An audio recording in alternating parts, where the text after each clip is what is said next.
शिव जी को प्रसन्न करने का मूल, बोले जो शिव को प्रिय है। और कैसे पता चले कि शिव जी को क्या प्रिय है? बोले जो आपके अंतर चित्त में बात आ जाए कि आज मन कर रहा है भैया मैं रसगुल्ला खाना है, तो आपको रसगुल्ला नहीं खाना, आपके अंदर बैठे कन्हैया को, आपके अंदर बैठे भोले बाबा को, उनको रसगुल्ला खाना है।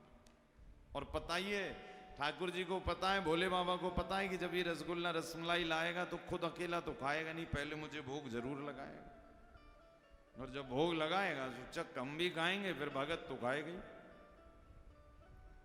भाई लिखा हुआ है, जैसे आप बाजार जाते हैं, बच्चों के लिए कुछ अच्छी सामग्री लेते, उस समय पैसों की परवाह नहीं करते, नहीं ये लेकर चलें क्योंकि इसको देखकर हमारा बालक पोता बड़ा प्रसन्न हो जाएगा।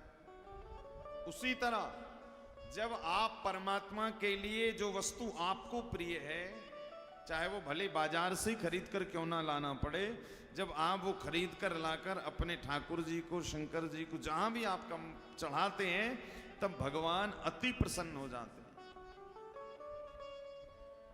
और भैया शंकर जी तो, अब देखो शंकर जी पे तो शिव पुराण में लिखा है कुछ भी मत चढ़ाओ, बस एक लोटा जल भी चढ़ा दो तो उतने में ही प्रिय हो जाते हैं। तब एक लोटा जल का मतलब ये नहीं कि बस प्रतिदिन एक लोटा जल ही चढ़ाते रहो। अरे जरा किसी दिन बढ़िया सोम प्रदोष आ जाए, प्रदोष आ जाए, सोमवार आ जाए, तो भोले बाबा को सुंदर सुंदर वस्त्र आभूषण। इंदौर की एक रानी हुई ना, महारानी अहिल्या देवी, जो जिन्होंने भारतवर्ष के सभी शिवलिंगों पर सोना दान करती थी, स्वर्ण इतना मानती थी, अपने हाथ में शिवलिंग लेकर चलती थी, कहीं भी जाती थी।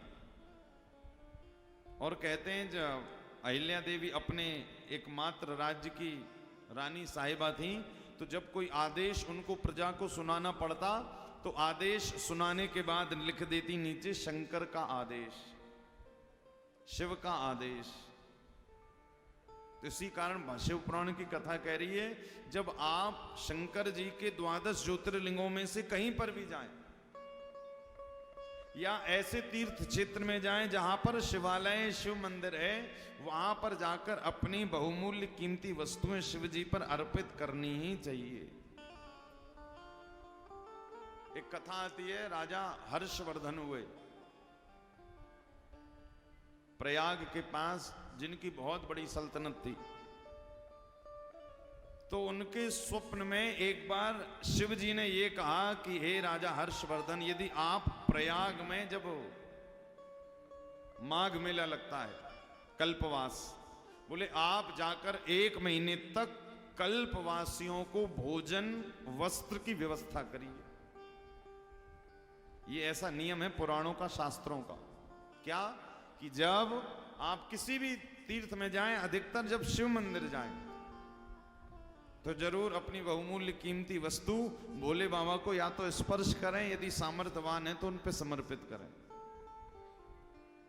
तो राजा हर्षवर्धन प्रयाग में कल्पवासियों के लिए अन्न क्षेत्र की सेवा की 1 महीने तक, और कहते हैं इतना दान किया, इतना दान किया, इतना दान किया कि अपना सर्वस्व प्रयाग में कल्पवासियों के लिए लुटा दिया।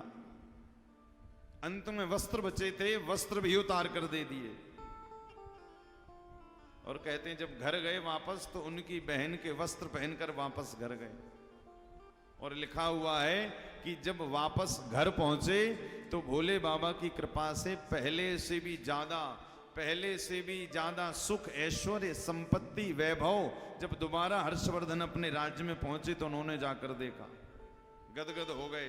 रात्रि में भगवान शिव ने फिर से स्वप्न दिया, बोले मैं तुझे ये देना चाहता था, किंतु तेरा ये पुण्य अभी तक तेरे खाते में जमा नहीं था, आज से तेरा ये पुण्य खाते में जमा हो गया कि तूने प्रयाग में प्रयागवासियों को इतना भोजन पानी कराया। आज से जब तू जो चाहेगा राजा हर्षवर्धन, तुझे मैं शिव प्रदान करूंगा, अभीष्ट को देने वाले। इसी कारण शिव पुराण में कहते हैं ना भैया, कुछ करो ना करो, नमः शिवाय का जप तो करते ही रहो। साक्षात शिव पुराण में लिखा है, नमः शिवाय साक्षात भगवान शिव का ही स्वरूप है। या तो आप ओम ओम कहें या नमः शिवाय नमः शिवाय।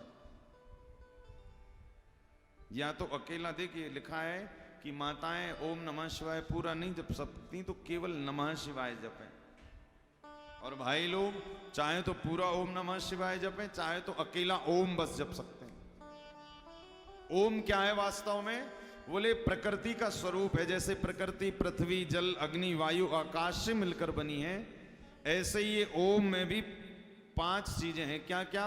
बोले आ है, ऊ है, मां है, चांद है और चांद के अंदर बिंदी।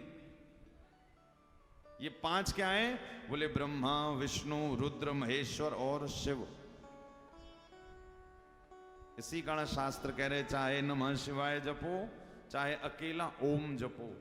लिखा हुआ है जो शंकर जी की पिंडी रहती है, पिंडी के उत्तर से आ शब्द आता है, पिंडी के उत्तर से आ शब्द, पश्चिम से ऊ, और दक्षिण से मां शब्द, पूर्व से आता है चांद, और जो शिवलिंग का बीच का भाग होता है बोले वो साक्षात बिंदु का स्वरूप होता है।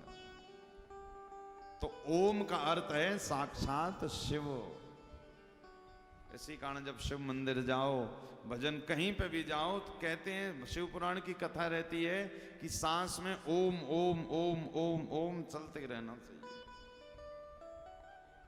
या माताएं क्या कहती रहे? नमः शिवाय नमः शिवाय नमः शिवाय। नमः शिवाय भी भगवान शिव के 5 मुखों से प्रकट हुआ है।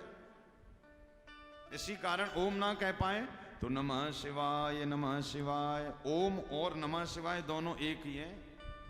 नमः शिवाय से गायत्री प्रकट हुई, गायत्री से वेद प्रकट हुए, और फिर वेद से करोड़ों मंत्र प्रकट हो गए।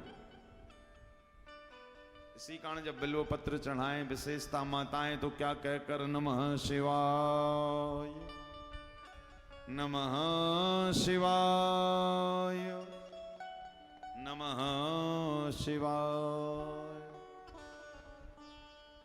अच्छा, शास्त्रों में शिव पूजन की इतनी महिमा क्यों बताई? कारण है क्योंकि सबसे जल्दी प्रसन्न होने वाले देवता कौन है? शंकर जी। किस पे प्रसन्न हो जाते हैं? बोले भैया कोई देवता आ जाए, कोई मानव आ जाए, और बोले कोई दानव भी आ जाए तो उस पर भी कृपा कर देते हैं।